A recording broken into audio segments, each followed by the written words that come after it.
Hi there guys, Darryl Griffiths here for Jumpcut Online. I hope you're all very well. It's not just all about Brie Larson's Captain Marvel this week. I did see the film yesterday, much enjoyed. But of course, with such a comic book heavyweight leading the way in terms of releases this week, there are a lot of films that could easily get lost in the shuffle. The film I'm going to recommend today, it's a tough one, but I think it's a vital one in the current climate and in its depictions of working class Britain. It is Ray and Liz. It is directed by Richard Billingham, and it is set in the dying embers of the Margaret Thatcher era, or Margaret Thatcher years, if you like. And it's a startling portrait of his tough upbringing in a high-rise in the outskirts of Birmingham during this time, and his tough upbringing with his very difficult parents who've got their own sets of issues which are highlighted throughout the film, but it doesn't necessarily dip into intrusive or invasive territory. In the film, it's predominantly portrayed by Ella Smith, who is Liz, and Julian Salinger, who is Ray. She is a floral-wearing chain smoker. Nothing to do with the band, of course. And Ray is suffering with alcoholism, and through the youthful lens of Richard and his younger brother, we see some really intense, emotionally raw moments within these confines. And as a guy from the West Midlands and sort of grown up within this area and the Black Country, and the sort of the mannerisms and the certain things that you pick up, and just the general way of living in these high rises, and obviously with friends who, for the majority of us during those years, we weren't necessarily blessed with grand amounts of money. On a personal level, we've had our own issues over the years. A lot of it does tend to stay behind closed doors, and you have too much pride to sort of admit issues, and a lot of it does tend to be beyond your control. And I think Billingham's portrayal is stiflingly authentic, from the interiors of the houses, how beautifully observed a lot of it is. It's sort of shot matter-of-factly, if that makes sense. There's not necessarily a condemnation of how these characters act or their moments of violence.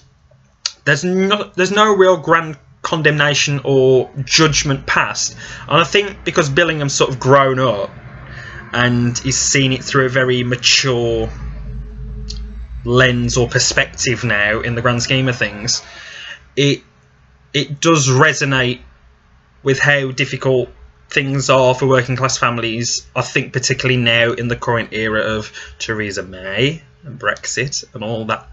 I'm gonna put it very bluntly, bollocks, because it is to me, and the fact that we're still going on about it for about 2.5 years down the line says a lot of where we're at in the political landscape, and I think in terms of just general human decency at the moment. But I don't want to run off on a tangent, because I could get really deep into that, and I'm going to avoid it. I'm going to, bite my lip on that one. But the film itself, I think, is just stunning. It's very grubby. It can be difficult.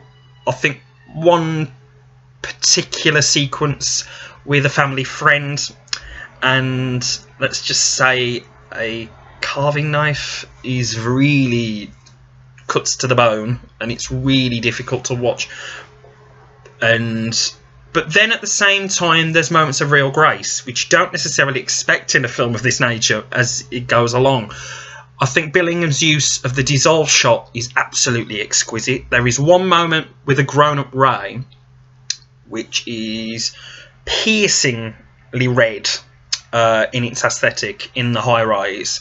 He's sort of looking out and sort of scanning the scenery, or observing the scenery of Birmingham from up above, and there's a beautiful dissolve shot where fireworks sort of overlap his face and go upwards, and I think in a way it's a metaphor of hoping that his life would explode into life and be a bit more vibrant, and it's a stark contrast to what it actually is. And I think the performances are so committed, they are unflinchingly difficult to watch at times through Ella Smith and Julian Salinger, but I think the film, it sort of deals with the fact that we're a product of our own upbringing, and sometimes it's hard to escape that. And Billingham clearly has done well for himself since, obviously, with this film, which is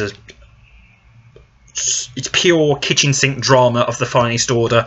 I think comparisons with the likes of Shane Meadows and Ken Loach will be inevitable, and I think they'll be deservedly so.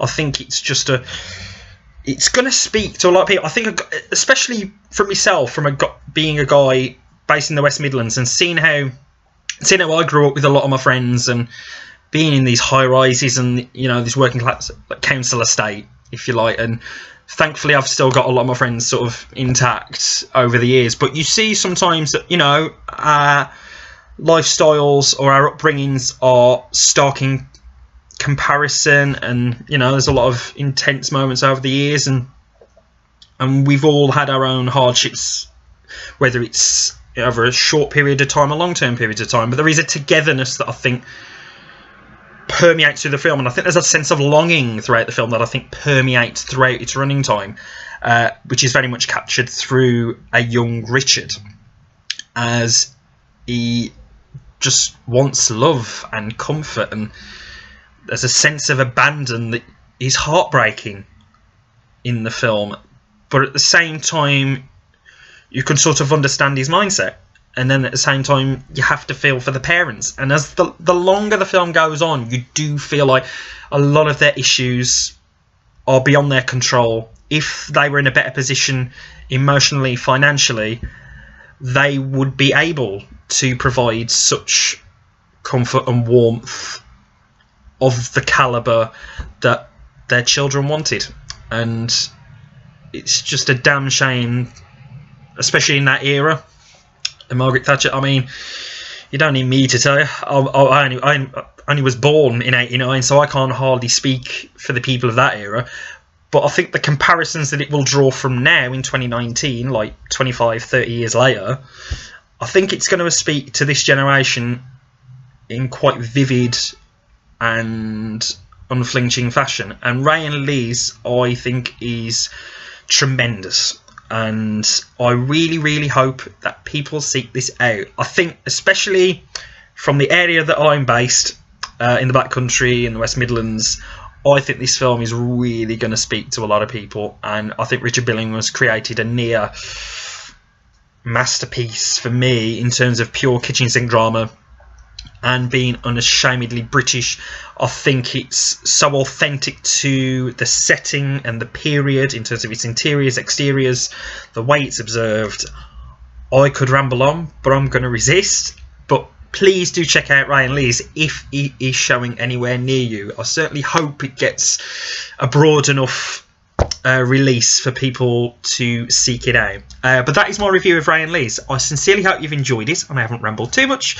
Jumpcut Online, Facebook, like our page, Twitter, Jumpcut_online, and the website itself, www.jumpcutonline.co.uk.